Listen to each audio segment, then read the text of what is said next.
क्या ये process extradition का बढ़ेगा भारत के साथ? दाऊद इब्राहिम को आप इंडिया को सौंपेंगे? Excellency, Hafiz Saeed and Dawood Ibrahim most wanted है इंडिया में। क्या आप भारत को सौंपेंगे? एक इंडियन जर्नलिस्ट ने पाकिस्तान की टॉप एजेंसी FIA के DG से ये सवाल किया कि क्या पाकिस्तान हाफिज सईद और दाऊद इब्राहिम को इंडिया के हवाले करेगा। मैं देख रहा था भट्ट साहब ने तो कुछ किसी ने कुछ कहा तो पहले तो एक इशारा ऐसे से कर लिया और फिर कुछ इधर की तरफ निकल लिए। वो कहते ना पंजाबी में कहते मैंने तो नहीं वेखिया ही नहीं, मैं तो तुझे देखा ही नहीं पड़ी कि अच्छा, उन्होंने उनसे जब बात करने की कोशिश की तो उन्होंने उनसे कहा कि मैं आपसे ये सवाल पूछना चाहता हूँ, तो उन्होंने कहा कि नहीं, यानी उन्होंने अपने होंठों पर उंगली रख ली। और आज हम आपको कह रहे हैं आप जहां जाओगे आपको कोई ना कोई स्टेज पे जाके कन्फ्रंट करेगा और आप कितने लोगों से छुपोगे, कहां तक नजरें छुपाओगे।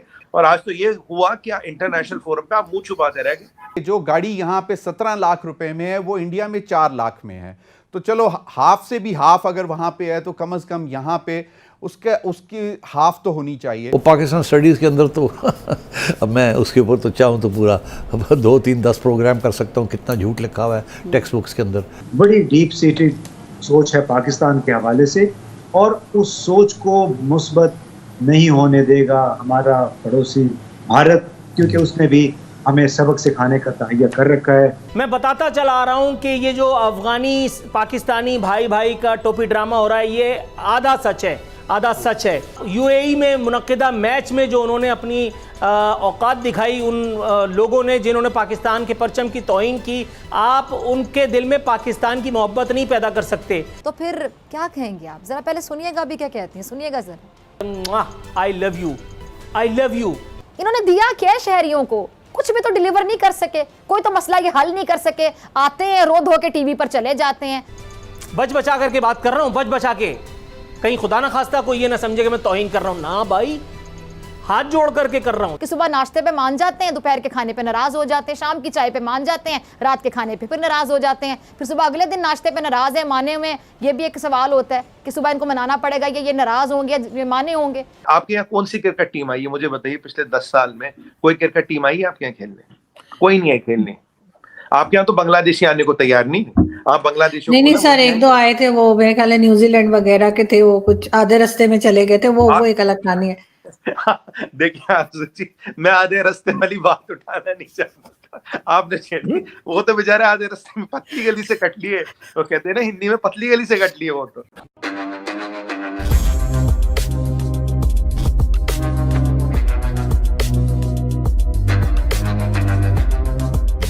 नमस्कार दोस्तों, कल ही भारत ने इंटरपोल जनरल असेंबली की मीटिंग होस्ट की न्यू दिल्ली में, और इस मीटिंग में पूरे दुनिया भर से 195 कंट्रीज अटेंड करने आए थे, जिनमें उन कंट्रीज़ के टॉप मिनिस्टर्स और पुलिस ऑफिशियल्स भी शामिल थे।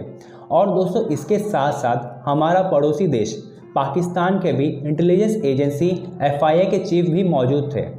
तो दोस्तों, इसी दौरान एक भारतीय जर्नलिस्ट द्वारा पूछा गया कि पाकिस्तान में जो 2 सबसे बड़े टेररिस्ट मौजूद है, हाफिज सईद और दाऊद इब्राहिम, उन्हें कब पाकिस्तान भारत को सौंपने जा रहा है। तो दोस्तों, ये सवाल सुनते ही FIA के चीफ सदमे में आ गए और उनकी सिट्टी पिट्टी गुल हो गई, क्योंकि वे ये नहीं कह सकते हैं कि पाकिस्तान में दाऊद इब्राहिम और हाफिज सईद मौजूद नहीं हैं, और वे ये भी नहीं कह सकते हैं कि वे भारत को वो दोनों टेररिस्ट को नहीं सौंपेंगे। जिसके बाद से इस क्लिप को पूरी दुनिया भर में वायरल किया जा रहा है और इस पर पाकिस्तानी मीडिया अपना रिएक्शन दे रही है। तो चलिए आगे इस वीडियो को देखते हैं। इंडिया ने मना किया है क्रिकेट खेलने से, और आपके शायद रमीज राजा साहब का भी आया स्टेटमेंट कि Pakistan will pulled out of the world cup जो इंडिया में हो रहा है।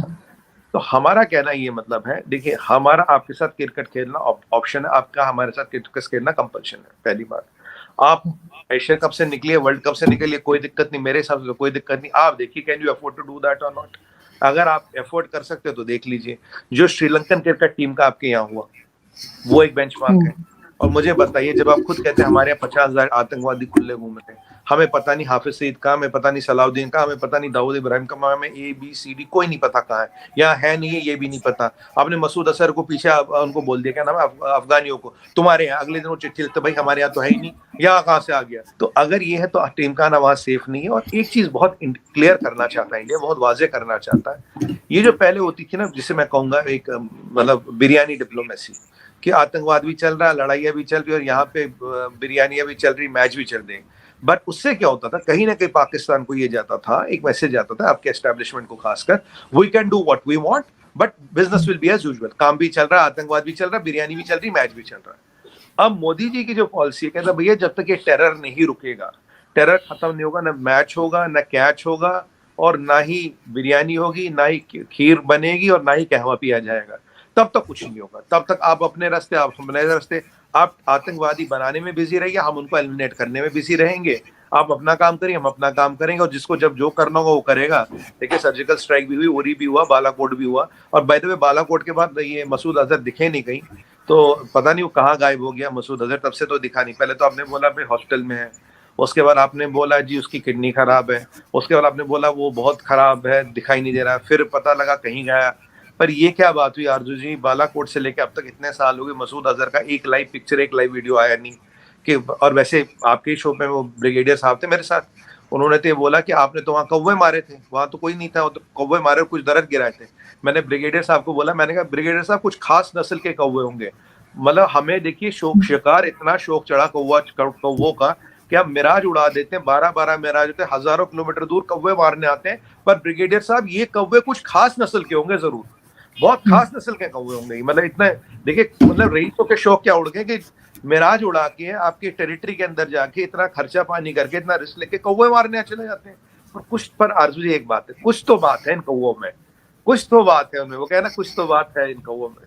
वो कैडबरीज का ऐड आता था ना, कुछ खास है हम सभी में, कुछ बात है जिंदगी में, वैसे कुछ तो खास है इन कौवों में।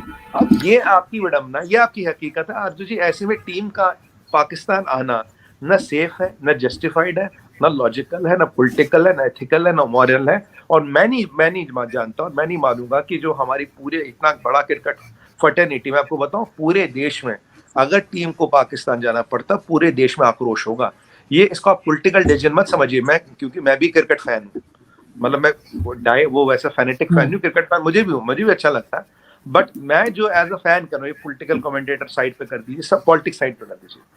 मैं चाह रहा हूँ पूरे देश में अगर आज आप वोट करें, शायद 1% बंदा भी वोट नहीं देगा कि टीम को वहां भेजो।